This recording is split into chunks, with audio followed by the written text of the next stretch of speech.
Aujourd'hui, tout le monde doit comprendre que l'ordre mondial, comme vous l'avez si bien dit, il n'y a que deux camps. Et chacun devra choisir son camp. Ceux qui prétendent être neutres, soit n'ont absolument rien compris, ou ont peut-être le cerveau éteint. Il faut le dire clairement. Il n'y a pas de neutralité possible. Il y a les oppresseurs et il y a les opprimés. Et en tant que révolutionnaire, un révolutionnaire aime tous les peuples. La preuve, ils sont nombreux à venir d'autres continents pour appuyer, pour nous aider dans ce combat. Parce que toute personne qui aspire, tous les peuples qui aspirent à cette liberté, à ce développement, à cette harmonie, à cette union que nous voulons entre les peuples du monde, sont unis par les liens de la révolution. Voilà pourquoi il n'y a pas de barrière et un révolutionnaire aime le peuple. Partout où il y a l'oppression, partout où il y a des peuples qui sont dominés par d'autres individus, les révolutionnaires doivent pouvoir donner de la voix. Et merci donc à vous qui êtes venus du continent européen, américain, un peu partout, pour nous soutenir, parce que la cause de Thomas Sankara, certes, le 15 octobre 1987, on a cru avoir assassiné l'homme et ses idées. On a tenté de détruire toutes les archives, même en passant par notre télévision nationale. Les gens ont essayé de détruire tout ce qui pouvait exister. Ils sont témoins, vous pourrez passer à la RTB les demander. Toutes les boîtes d'archives ont été vidées, essayer d'effacer totalement les faits de Thomas Sankara. Dieu merci, certains ont pu conserver beaucoup de choses de lui. Aujourd'hui, plus que jamais, on se rend compte que l'homme, oui, la chair s'en est allée, mais l'esprit demeure sur le monde.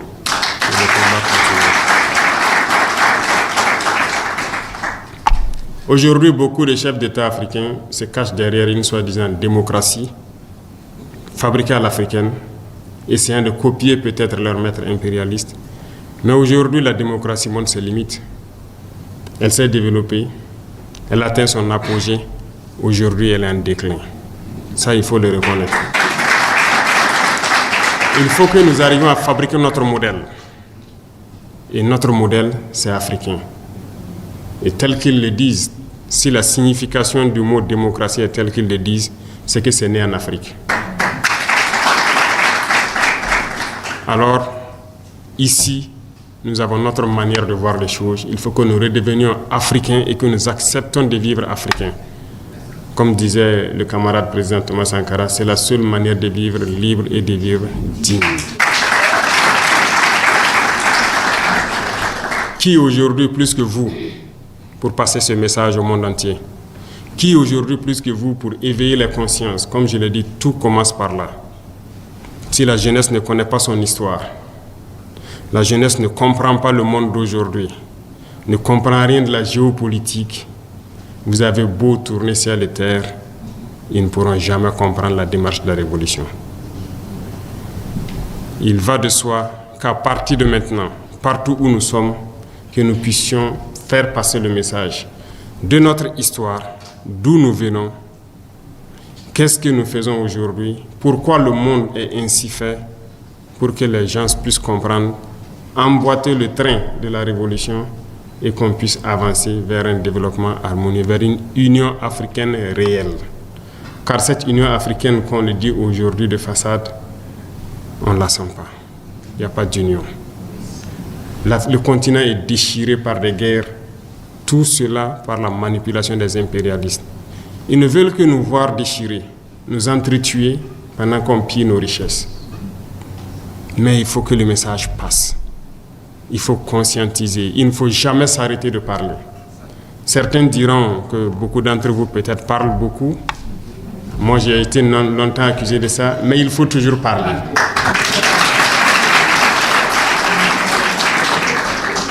J'ai rencontré une fois le président vénézuélien.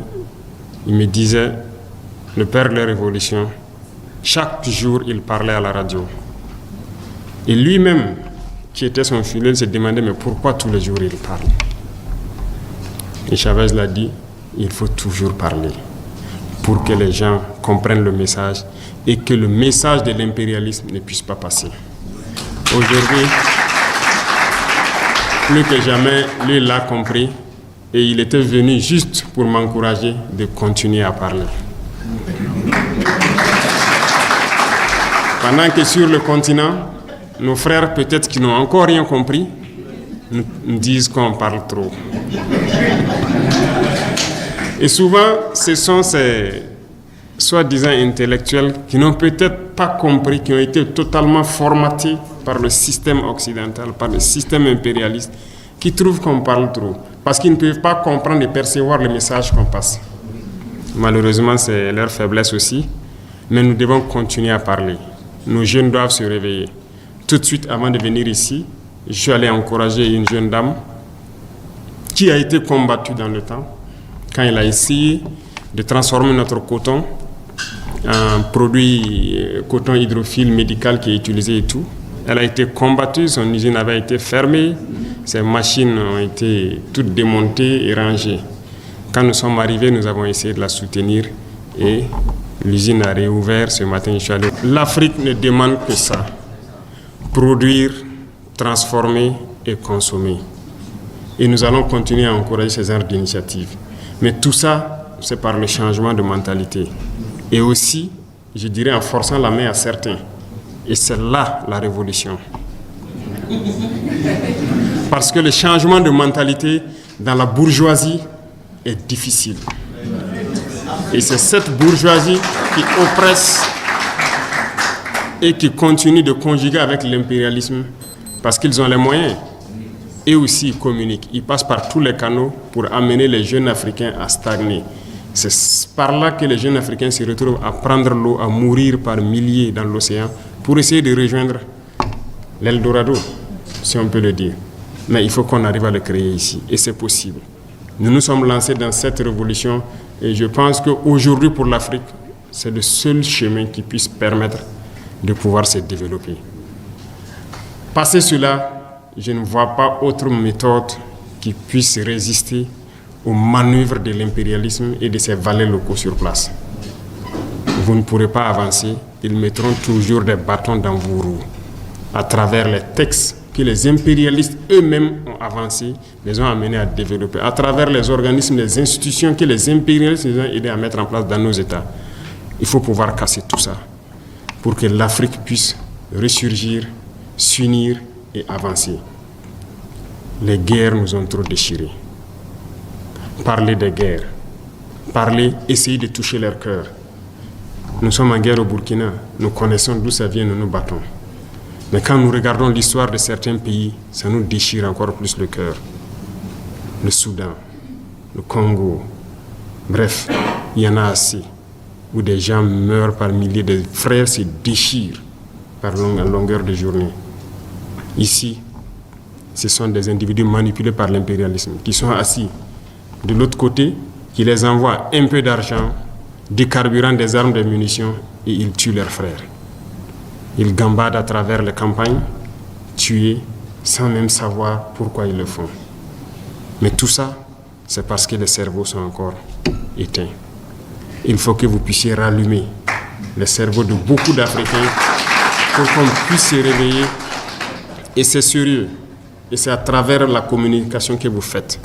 Vous le faites déjà très bien. Et moi, je vous encourage à pouvoir continuer ces rencontres. Nous avons créé l'Institut des peuples noirs.